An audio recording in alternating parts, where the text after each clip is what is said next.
정부는 요소수 수급이 안정화되고 있다고 하지만 현장 상황은 전혀 다릅니다. 정부 보급 물량을 받지 못하는 일반 주유소들은 손님까지 잃고 있다며 아우성입니다.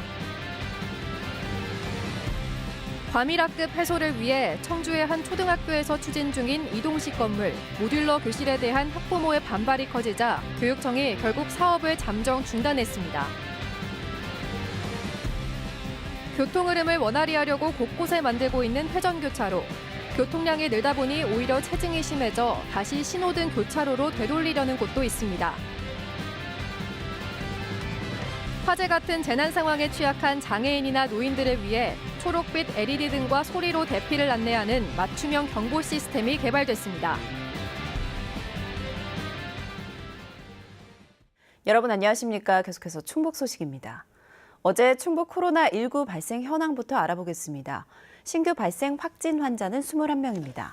지역별로는 청주 10명, 충주 2명, 제천 2명, 단양 2명, 음성 1명, 진천 3명, 옥천 1명이 확진됐습니다. 충북 누적 환자는 8,685명, 누적 사망은 90명입니다. 요소수 수급이 안정화되고 있다는 정부 발표가 계속되고 있지만 현장 상황은 전혀 다릅니다.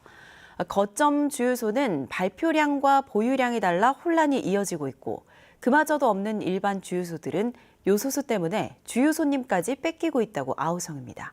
정재현 기자가 현장을 둘러봤습니다. 정부 물량의 요소수를 공급받는 고속도로 중점 유통 주유소.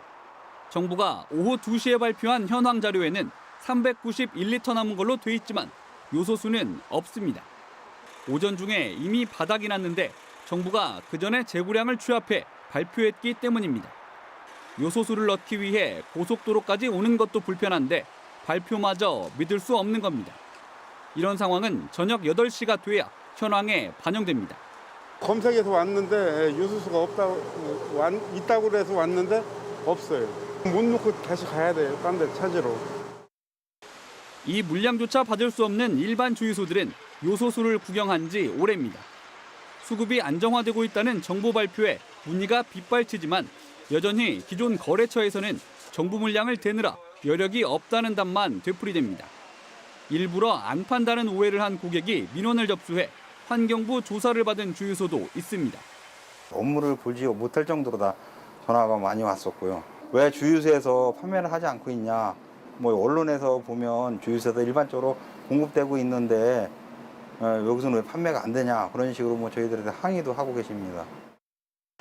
생산업체에 사정해 겨우 요소수를 구해와도 또 다른 문제에 봉착합니다. 거점 주유소와는 공급 가격 자체가 다르다 보니 가격 경쟁력에서 밀릴 수밖에 없는 겁니다. 거점 주유소의 리터당 공급 가격은 1,000원을 조금 넘는 걸로 알려져 있는데 일반 주유소가 사오는 가격은 보통 그 2배 정도. 요소수 가격 차이 때문에 주유 손님까지 잃는 이중고를 겪고 있다고 말하는 주유소가 많습니다. 요소수를 딴 데서 더 싸게 구입하다 보니까 거기서 기름도 더 구매를 한 거죠. 그래서 우리 여기서는 경유도 지금 판매가 잘 안 되고 있는 상황입니다. 운전자들도 고속도로 밖에선 어떤 주유소에 요소수가 있는지 언제 살 수 있는지 알 길이 없어 불편하긴 마찬가지입니다. 주유소마다 가보면은 매스컴에서는 풀렸다고 하는데 우리가 느끼는 자체는 없더라고요. 엊그제 왔을 때도 없다고 했었는데 오늘 마침 왔네. 요소수를 구해달라는 회원사 등살에 주유소 협회마다 전국 생산업체를 수소문하고 있지만 재고 자체가 부족한 데다 양쪽의 요구 조건을 맞추는 건 하늘의 별따기입니다. 요소가 귀하고 생산업자들에서는 자기들 공급처 외에는 줄 수가 없다는 입장이다 보니까 자영업자들은 요소 구하기가 하늘의 별따기고요. 요소 찾아 산만리라는 그런 웃지 못할 해프닝이 있습니다. 정부가 발표한 국내 요소수 생산량은 지난 22일 기준 하루 평균 소비량 60만 리터의 2배를 훌쩍 넘는 138만 리터. 적재적소에 공급되고 있는지 중간에 새는 곳은 없는지 정부와 지자체가 더 꼼꼼히 살펴야 한다는 목소리가 나오는 이유입니다. MBC 뉴스 정지영입니다. 과밀학급 해소를 위해 청주의 한 초등학교에서 추진하고 있는 이동식 건물. 모듈러 교실 증축에 대한 학부모들의 반발이 커지고 있는데요. 결국 충청북도교육청이 학부모들과 협의가 이뤄질 때까지 사업을 중단하기로 했습니다. 김영일 기자입니다. 교육부 앞에 전국의 초등학교 학부모들이 모였습니다. 충청북도교육청이 과밀학급 해소를 위해 추진 중인 청주 내곡초등학교 모듈러 교실 증축을 저지하기 위해서입니다. 당장 모듈러 사업을 철회하라! 학부모들은 모듈러 교실이 설치되면 학생들이 소음과 진동은 물론 화재와 같은 안전사고 위험에 노출된다고 주장합니다. 밖에서 화재가 나서 안쪽으로 들어올 경우에는 정말 취약하다고 하더라고요. 근데 저희가 그 지역상 근처에 소방서가 없어요. 최고 빨리 와도 7, 8분 거리예요. 또 도교육청이 제대로 된 학부모 의견 수렴도 없이 강행하고 있다며 차라리 기존 학교 건물 증축을 먼저 고려해야 한다고 목소리를 높였습니다. 다른 학교 아이들처럼 그냥 똑같이 평등하게 저희 아이들도 모듈러가 아닌 그냥 수직 증축 콘크리트로 된 그런 학교에서 수업을 할 수 있게 해주셨으면 좋겠습니다. 학부모들의 거센 반발에 충청북도교육청도 한 발 물러났습니다. 학부모들이 동의할 때까지 공사를 중단하기로 한 겁니다. 또 학부모들의 우려를 고려해 3층 규모로 계획했던 모듈러 교실을 2층 이하로 낮추고 교장실과 행정실 먼저 이전하겠다고 약속했습니다. 학부모님들께서 모듈러 교실의 안정성과 성능에 대해 염려가 크신 만큼 우리 교육청도 모듈러 교실을 더욱 꼼꼼히 살펴보고 검증하는 시간을 갖고자 합니다. 하지만 현재 계획 중인 학교 신설 문제로 증축은 어렵고 과밀학급 해소를 위해 모듈러 교실은 불가피하다는 입장이어서 논란은 쉽게 가라앉지 않을 전망입니다. MBC 뉴스 김영일입니다. 충청북도의 무상급식 합의 일방 파기와 관련해 충북 시민사회단체들도 비판에 가담했습니다. 충북참여연대와 청주 충북환경연, 충북민원연 등 17개 단체로 구성된 충북 시민사회단체 연대회의는 취임 직후 전국 최초로 무상급식을 시작했던 이시종 지사가 3선 연임 후 퇴임에 임박해 무상급식 합의를 일방 파기했다며 이제껏 무상급식은 선거용이었냐고 반문했습니다. 앞서 학부모와 정당, 노동단체 등 충북 23개 단체로 구성된 충북교육연대도 충청북도의 무상급식 파기를 비판하며 철회를 촉구했습니다. 충북의 아프리카 돼지열병 감염 사례가 계속 늘면서 도내 전역에 위험주의보가 발령됐습니다.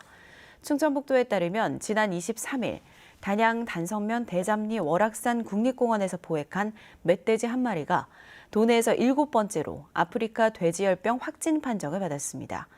지금까지 단양에서 3건, 제천에서 4건이 확진된 가운데 제천 발생 지점 반경 10km 안에는 농장 12곳에서 돼지 3만 100마리를, 단양은 2곳에서 1,650마리를 사육해 일반 농가 확산 우려도 낳고 있습니다.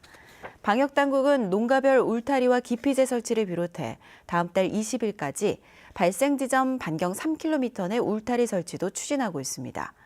김현수 농림축산식품부 장관은 확진 멧돼지의 폐사체가 발견된 지점과 8km가량 떨어진 충주를 찾아 전반적인 방역 상황을 점검했습니다. 교차로에 신호등을 없애고 원형으로 돌아나가게 만든 회전 교차로가 있죠. 교통 흐름이 더 원활해지고 대형 사고 위험도 적어서 전국적으로 많이 늘고 있는데요. 그런데 오히려 교통체증이 하도 심해서 회전 교차로를 설치한 지 5년 만에 다시 신호 교차로로 되돌리려는 곳이 있습니다. 도내에서는 처음인데 어떻게 된 일인지 김은초 기자가 취재했습니다. 평일 아침 출근 시간 청주의 한 회전 교차로. 차들로 뒤엉킨 교차로 안에서 승용차 한 대가 틈새로 끼어들자 뒤따르던 차량들이 급히 멈춰섭니다. 교차로에 진입하려는 차량 행렬이 사방에 끝없이 늘어섰습니다. 퇴근 시간에도 답답한 풍경은 반복됩니다. 회전 차량 통행이 우선인데 무작정 먼저 교차로에 진입하려는 차들 때문에 경적을 울리고 얼굴을 붉히는 일이 다반사입니다.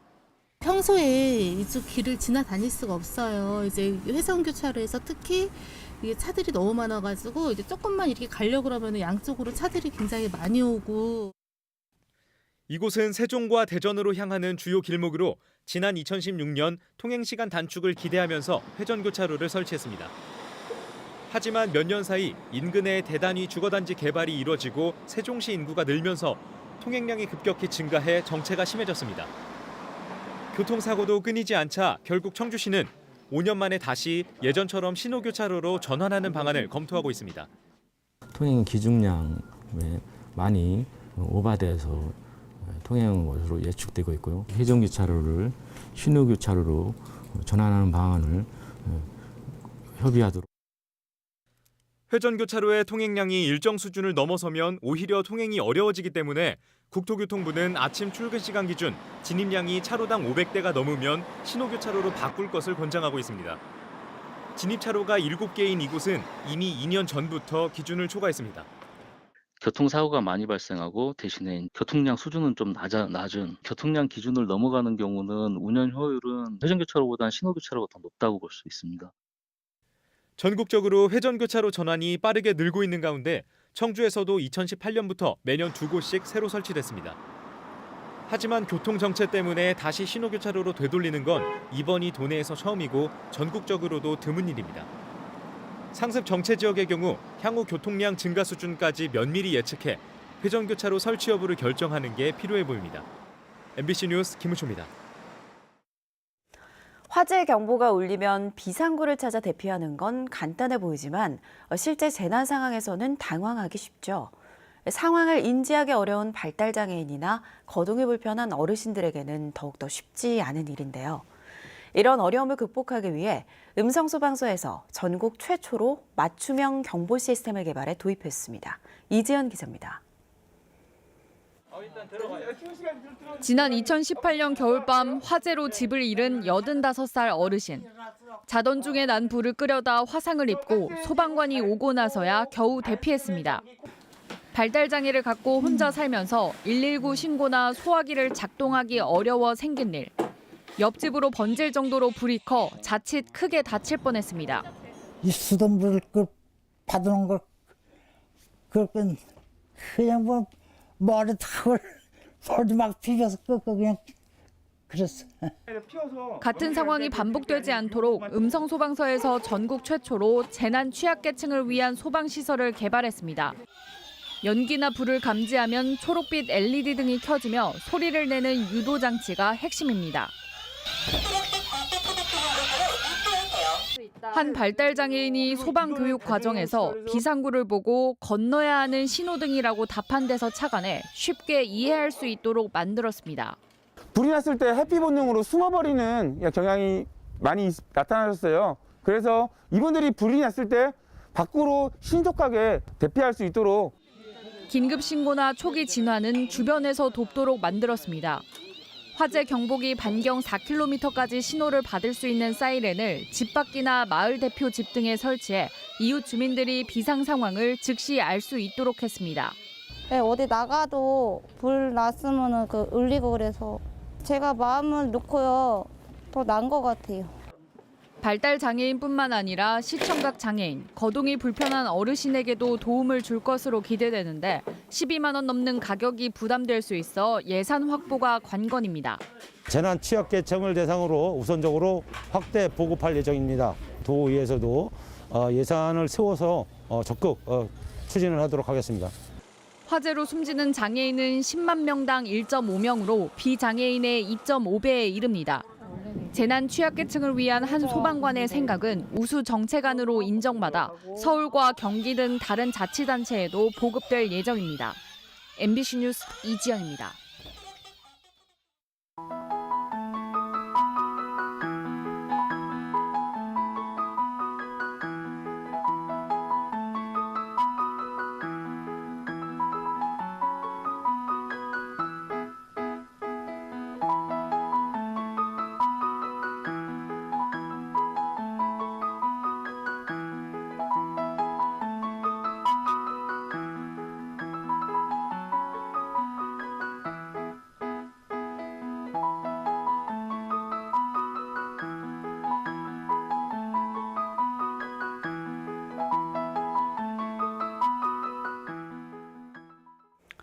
교비 횡령 혐의를 받은 충청대 오경나 총장이 1심에서 징유지가 가능한 300만 원 미만 벌금형을 받았습니다.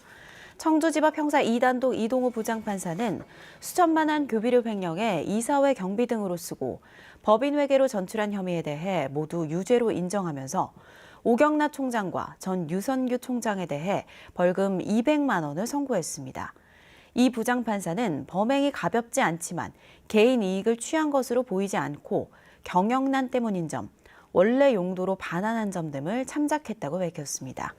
앞서 각각 벌금 500만 원과 300만 원의 약식 명령을 받은 충청대 전현직 총장은 이에 불복해 정식 재판을 청구했습니다. 청주시가 지방세 체납자의 가상자산까지 조회해 비트코인 등 암호화폐 압류 절차에 나섭니다. 청주시는 50만 원 이상 지방세 체납자 5,700여 명의 명단을 암호화폐 거래소에 보내 체납자 소유의 가상자산이 발견되면 즉시 압류하기로 했습니다. 청주시는 지난 상반기 처음으로 지방세 체납자 180명의 가상화폐를 찾아 압류해 3억 6천만 원을 추심했습니다.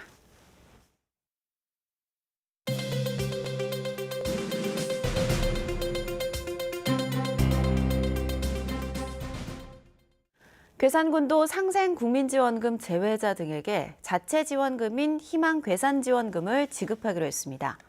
괴산군은 상대적 박탈감 해소와 지역 상권 활성화를 위해 상생국민지원금 제외자를 비롯해 재해로 이중고를 겪는 농업인, 거리 제한으로 피해를 본 민박과 펜션, 종교시설에 예비비를 활용해 24억 4천만 원을 지급하기로 했습니다.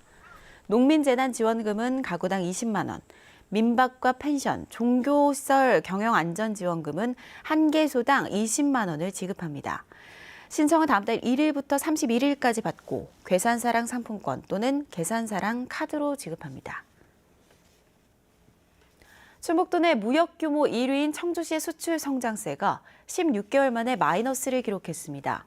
한국무역협회 충북지역본부가 발표한 지난달 청주시의 수출액은 16.7억 달러로 지난해 같은 기간보다 1.6% 감소하며 지난해 6월 이후 1년 4개월 만에 마이너스 성장세를 나타냈습니다. 수출 비중 1위인 반도체가 15.9% 성장했음에도 불구하고 의약품이 마이너스 66%, 축전지가 마이너스 26.7% 등 상위 비중 품목이 큰 감소폭을 보였습니다. 다만 증평과 계산이 각각 70%대 성장률을 기록하며 충북 전체 수출액 규모는 전년 대비 4.2% 증가한 것으로 집계됐습니다. 충주시가 도내에서는 처음으로 냉난방을 비롯해 각종 편의시설을 갖춘 스마트 버스 정류장 18곳을 조성합니다. 인공지능과 사물 인터넷이 적용된 스마트 버스 정류장은 냉난방기기, UV 공기 살균기, 온열의자, 공공 와이파이, 휴대폰 충전기, 이상 음원 감지기 등을 갖추게 됩니다. 스마트 버스 정류장 설치비는 한 곳에 1억 원으로 충주시는 국토교통부의 스마트시티 솔루션 확산 공모 사업에서 확보한 9억 원 등 18억여 원을 투입할 계획입니다. 참교육을 위한 전국 학부모의 충북지회는 군국주의나 반민주주의, 성차별 등 시대착오적 가산말이 일부 교가에 그대로 남아 학생 가치관에 영향을 주고 있다며 도교육청과 공동으로 교가 바로잡기 운동을 시작하겠다고 밝혔습니다. 앞서 이 단체가 2000년 이전 설립된 충북 466개 초중고교의 교가를 분석한 결과 97%에서 지형지물의 전기를 받는다는 풍수지리적 표현이 천편일률적으로 등장했습니다. 또 14%에서는 여학생을 순결한 꽃봉오리 등으로 지칭한 성차별적 가사가 17%에서는 남학생을 목숨 바쳐 싸워야 할 학도로 묘사한 군국주의적 가사가 발견됐습니다. 어제 오전 11시 45분쯤 중부내륙고속도로 양평방향 괴산 장현터널 입구에서 승합차가 중앙분리대를 들이받았습니다. 이 사고로 운전자 32살 유모 씨가 현장에서 숨졌고 30대 동승자가 다쳐 병원으로 옮겨졌습니다. 경찰은 잠자던 중 갑자기 사고가 났다는 동승자의 진술에 따라 블랙박스를 확인하는 등 정확한 사고 원인을 조사하고 있습니다. 국가 조림 사업에 필요한 종자 생산이 지난해보다 10%가량 감소했습니다. 충주 수안부에 위치한 국립산림품종관리센터는 지난 8월부터 이달 중순까지 산림수종 18종의 구가 70톤을 수확해 종자 9톤가량을 생산했다고 밝혔습니다. 개화기 냉해와 집중 강우로 지난해보다 10%가량 준 것으로 낙엽송의 종자 생산은 300kg으로 전년과 비슷하며 편백은 150kg으로 전년에 비해 2배 정도 많을 것으로 예상됩니다. 생산된 종자는 국립산림품종관리센터 종자저장고에 보관되며 품질 관리를 거쳐 검증된 종자만이 산림청 소속 국유 양묘장과 자치단체 등에 공급됩니다. 내년 완전한 일상 회복을 앞두고 충북자연과학교육원이 방역상 각종 제한을 단계적으로 해제합니다. 충북자연과학연구원은 현재 문을 닫는 1층 과학 놀이터를 개방해 다음 달 7일부터 어린이집과 유치원을 대상으로 단체 관람을 시범 재개한다고 밝혔습니다. 이번 주부터 동시 최다 입장 인원도 60명에서 100명으로 확대한 데 이어 내년 3월부터는 150명까지 늘릴 계획입니다. 어제 화물연대 노조가 전국 총파업에 나선 가운데 충북에서도 800여 명의 조합원들이 파업에 도입했습니다. 민주노총 화물연대 충북본부는 진천과 충주, 단양 등 3곳에서 집회를 열고 내년까지만 시행되는 안전운임 일몰제 폐지와 안전운임 품목 확대, 산업재해 보험 적용 확대 등을 요구했습니다. 화물연대는 사흘간 1차 총파업을 진행한 뒤 27일 전국 조합원이 서울에 모여 대규모 집회를 열 계획입니다. 뉴스투데이 충북 소식 모두 마칩니다. 시청해주신 여러분 고맙습니다.